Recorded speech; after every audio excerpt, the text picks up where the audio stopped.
Hello friends, welcome to Matt Kitchen. Matt কিচেনে আপনাদের সবাইকে স্বাগত। পুরনো বন্ধুদের পাশে থাকার জন্য ধন্যবাদ এবং নতুন বন্ধুদের স্বাগত জানিয়ে শুরু করছি আজকের রেসিপি। এখন কিন্তু বাজারে সব জায়গাতেই এই ফলি মাছ কিন্তু পাওয়া যাচ্ছে, আর এই ফলি মাছ এখন খাওয়াও কিন্তু স্বাস্থ্যের পক্ষে ভীষণ ভালো।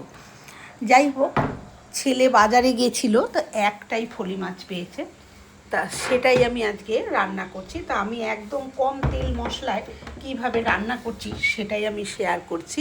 তার জন্য মাছটাকে ভালো করে ধুয়ে নিয়েছি। তারপরে এখানে স্বাদ মতন লবণ, 1 চামচ হলুদ গুঁড়ো আর 1 চামচ মতন কাঁচা তেল দিয়ে খুব ভালো করে আমি নুন হলুদের সাথে মাখিয়ে নিচ্ছি। নুন হলুদ মাখিয়ে মাছটাকে কিন্তু আমি 10 মিনিট এইভাবে রেখে দেবো। 10 মিনিট পর আমি ফিরে এলাম। একটা কড়াই বসিয়ে কড়াইতে দিয়ে দিচ্ছি সবার প্রথমে সর্ষের তেল। অবশ্যই এটা সর্ষের তেলেই রান্না করব, সেটাই ভালো হবে। তেলটা খুব ভালো মতন দেখুন গরম করে নিয়েছি, এই যে ধোয়া উঠছে। এবারে মাছগুলো আমি এক এক করে দিয়ে দেবো। তবে তেলটা এরকমভাবে গরম করে যদি মাছ কড়াইতে দেওয়া হয় তাহলে কিন্তু সে মাছ যেরকমই হোক কিন্তু কড়াইতে কখনো লেগে যাবে না। এবারে একটা পিঠ প্রথমে হতে দেব। একটা পিঠ হয়ে গেছে, এবারে আমি মাছটাকে এরকমভাবে উল্টে দিচ্ছি। আর যেহেতু আমরা একটু মাছটা লাল করে ভাজা খাই, সেহেতু আমি আমার মতনই ভাজা করে নেব। আর আপনারা যারা লাল করে ভাজা খান না, তারা নিজেদের পছন্দ মতন অবশ্যই মাছটাকে ভেজে তুলে নেবেন। ভীষণ স্বাস্থ্যকর কিন্তু এই মাছটা। আর সাধারণত পক্স, হাম এগুলো হলে কিন্তু যেদিন চান করানো হয় এই মাছের ঝোল দিয়েই ভাত খাওয়ানো হয়, এটা আমাদের নিয়ম। এবার সবাই কিনা জানি না। দেখুন মাছটাকে খুব ভালো করে ভেজে নিয়েছি। এবার এই তেলেই বাকি রান্নাটা করে নেব। তার আগে দিয়ে দিলাম ওই তেলের মধ্যে 1/2 চামচ সাদা গোটা জিরে। ফোড়নটা একটু ভাজা হয়ে গেলে দিয়ে দিয়েছি আলু। যেহেতু মাছ কম তাই আমি এখানে একখানা আলুই এরকম ছোটো ছোটো করে টুকরো করে দিয়েছি। আলুটা মিনিট 2 একটু নাড়াচাড়া করে নেব। তারপরে এখানে আমি দিয়ে দেব হচ্ছে টমেটো। টমেটোটা আমি একটা ছোট সাইজেরই টমেটো ব্যবহার করেছি, দানাগুলো ফেলে দিয়েছি। এবার টমেটোটা দিয়ে আরও মিনিট 2 এইভাবে একটু নাড়াচাড়া করে নেব।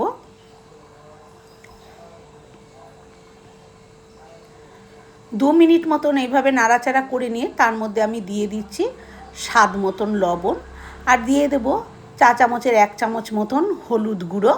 এবারে নুন আর হলুদের সাথে খুব ভালো করে আবার এইভাবে একটু নাড়াচাড়া করে নেব, যাতে হলুদের কাঁচা গন্ধটা চলে যায় আর আলুটাও নুন হলুদের সাথে বেশ একটু ভাজা ভাজা হয়ে যায়। আর লবণ দেওয়ার কারণে টমেটোও কিন্তু বেশ একটু নরম হয়ে আসবে। তারপরে এবারে এখানে আমি খুন্তি দিয়ে টমেটোটাকে একটু এইভাবে ভেঙে দিচ্ছি।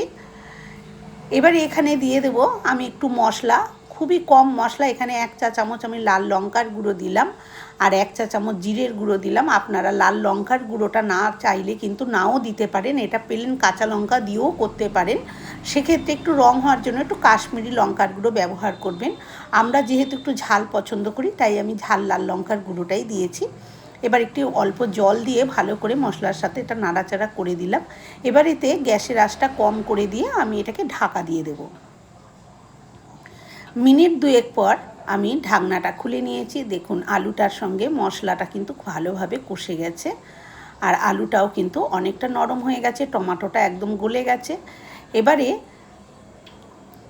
মশলা থেকে দেখুন কীরকম তেল কিন্তু চিপচিপ করে দেখা যাচ্ছে যে তেল সেপারেট হয়ে গেছে। সেই সময় এখানে আমি দিয়ে দেবো জল। জলটাও নিজেরা নিজেদের পছন্দ মতন ব্যবহার করতে হবে, যে যেরকম ঝোল পছন্দ করবেন। তবে আমি যেরকম ঝোল রাখবো সেই অনুপাতে জল দিয়ে দিলাম।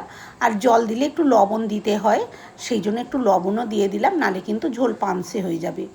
দিয়ে ঢাকা দিয়ে দিয়েছি। 2 মিনিট পর ঢাকনাটা খুলে নিয়েছি, ঝোলটা কিন্তু ফুটে গেছে। এবারে আমি মাছটা দিয়ে দিলাম। মাছটা দিয়ে একটু ভালো করে নাড়াচাড়া দিয়ে দিলাম আর ওপর থেকে একটু ধনেপাতাও দিয়ে দিলাম। এবারে আমি ঢাকা দিয়ে 2 মিনিট ফুটিয়ে নেব। বন্ধুরা, আমার আজকের এই ফলি মাছের ঝোল রেসিপি কেমন লাগলো কমেন্ট করে অবশ্যই জানাবেন। ভালো লাগলে একটা লাইক দেবেন, আর আমার চ্যানেলে নতুন বন্ধু হয়ে থাকলে চ্যানেলটি সাবস্ক্রাইব করে নেওয়ার অনুরোধ রইল। পাশে থাকা বেল আইকনটা অবশ্যই প্রেস করবেন, কারণ আমি যখনই কোনো নিত্য নতুন রেসিপি শেয়ার করব নোটিফিকেশন আপনাদের কাছে পৌঁছে যাবে সবার আগে। 2-1টা আলু ভেঙে দিচ্ছি। ঝোলের 2-1টা আলু ভেঙে দিলে ঝোলটাও স্বাদ হয় আর ঝোলটা একটু গাঢ় হয়ে যায়। এবারে গ্যাসটা অফ করে আমি স্ট্যান্ডিং টাইমে রেখে তারপর সার্ভ করছি। আজকের মতন এই পর্যন্ত। ভালো থাকবেন, সুস্থ থাকবেন।